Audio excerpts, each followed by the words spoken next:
FIFA ലോകകപ്പിൽ France ക്വാർട്ടറിൽ കടന്നിരിക്കുന്നു. എംബാപ്പയുടെ ഗോളിൽ പാരഗ്വേയാണ് മറികടന്നത്. കാനഡയ്ക്കെതിരെ മിന്നും ജയവുമായി മൊറോക്കോയും അവസാന 8-ലെത്തി. ക്വാർട്ടർ ലക്ഷ്യമിട്ട് ബ്രസീലും ഇംഗ്ലണ്ടും ഇന്ന് കളത്തിലിറങ്ങും. അനിൽ വാസുദേവ് ഉണ്ട് വേൾഡ് കപ്പ് ഡെസ്കിൽ നിന്ന് വിവരങ്ങൾ നൽകാൻ. Anil, good morning. അങ്ങനെ ഫ്രാൻസ് ക്വാർട്ടറിലേക്ക് കടന്നിരിക്കുന്നു, എങ്ങനെ വിലയിരുത്താം മത്സരത്തിൽ? Good morning Amrutha. കഷ്ടിച്ച് ഫ്രാൻസ് കടന്നുകൂടി എന്ന് പറയേണ്ടിയിരിക്കുന്നു. കാരണം കഴിഞ്ഞ മത്സരങ്ങളിലെ ഫ്രാൻസിന്റെ പ്രകടനം വെച്ച് നോക്കുമ്പോൾ ഇത് മതിയോ എന്ന് തോന്നിപ്പോകും. കാരണം ഫ്രാൻസ് കഴിഞ്ഞ എല്ലാ മത്സരങ്ങളിലും, അതായത് ഗ്രൂപ്പ് ഘട്ടത്തിലെ 3 മത്സരങ്ങളിലും റൗണ്ട് ഓഫ് 32ലും 3 അതിൽ കൂടുതൽ ഗോളുകൾ നേടി ഈ ലോകകപ്പിലെ ഏറ്റവും ശക്തരായ സംഘമാണ് ഫ്രാൻസ് ഈ മത്സരത്തിൽ പരാഗ്വയ്ക്കെതിരെ കളിക്കാൻ ഇറങ്ങിയത്. പക്ഷേ പരാഗ്വയുടെ തന്ത്രം 90 മിനിറ്റും ഫ്രാൻസിനെ പിടിച്ചു കിട്ടുക എന്ന തരത്തിൽ വല്ലാത്ത പ്രതിരോധ പൂട്ടിട്ടാണ് തുടങ്ങിയത്. ഏതാണ്ട് മത്സരത്തിന്റെ പല ഘട്ടങ്ങളിൽ അവർ അതിൽ വിജയിക്കുകയും ചെയ്തു.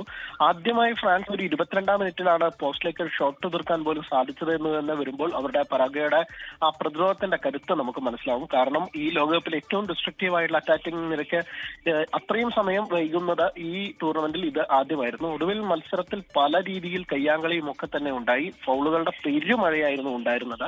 70-ാം മിനിറ്റിൽ 66-ാം മിനിറ്റിൽ ഡെസിറേ ഡൂഗോയെ പെനാൽറ്റി ബോക്സിൽ ഡീഗോ ഗോമസ് വീഴ്ത്തിയതിന് കിട്ടിയ ഒരു പെനാൽറ്റി, അതാണ് ഫ്രാൻസിനെ രക്ഷിച്ചത്. കിക്കെടുത്ത ക്യാപ്റ്റൻ കിലിയൻ എംബാപ്പെ കൃത്യമായി തന്നെ പന്ത് വലയിൽ എത്തിച്ചു. ഈ ലോകകപ്പിലെ എംബാപ്പയുടെ 7ാം ഗോളാണ്. അതോടുകൂടി ഗോൾഡൻ ബൂട്ട് റേസിൽ മെസ്സിയെ മറികടന്ന് വീണ്ടും മുന്നിലെത്താൻ എംബാപ്പയ്ക്ക് ആവുകയും ചെയ്തു. ലോകകപ്പ് ചരിത്രത്തിലെ എക്കാലത്തെയും വെച്ച് ഗോൾ വേട്ടയിലും 19ാം ഗോളുമായി മെസ്സിക്ക് തൊട്ട് പിന്നിലെത്താനും ഇപ്പോൾ എംബാപ്പയ്ക്ക് സാധിച്ചിട്ടുണ്ട്. അങ്ങനെ ഫ്രാൻസ് തുടർച്ചയായ 4ാം വർഷവും, അതായത് 4ാം ലോകകപ്പിലും ക്വാർട്ടറിലേക്ക് മുന്നേറുകയാണ്.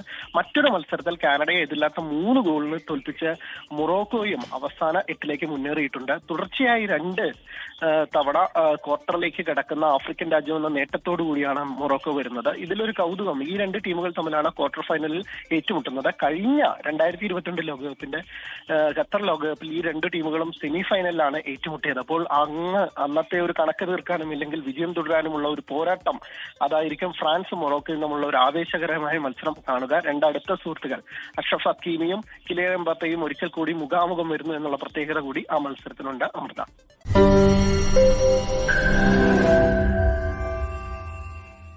ലോകത്തെവിടെയായാലും ഏത് സമയത്തും 24 വാർത്തകളും ഓഗ്മെന്റഡ് റിയാലിറ്റി പാക്കേജുകളും എക്സ്പ്ലെയിനറുകളും വിശദമായി കാണാൻ ഞങ്ങളുടെ യൂട്യൂബ് ചാനൽ നിങ്ങൾക്ക് സബ്സ്ക്രൈബ് ചെയ്യാം.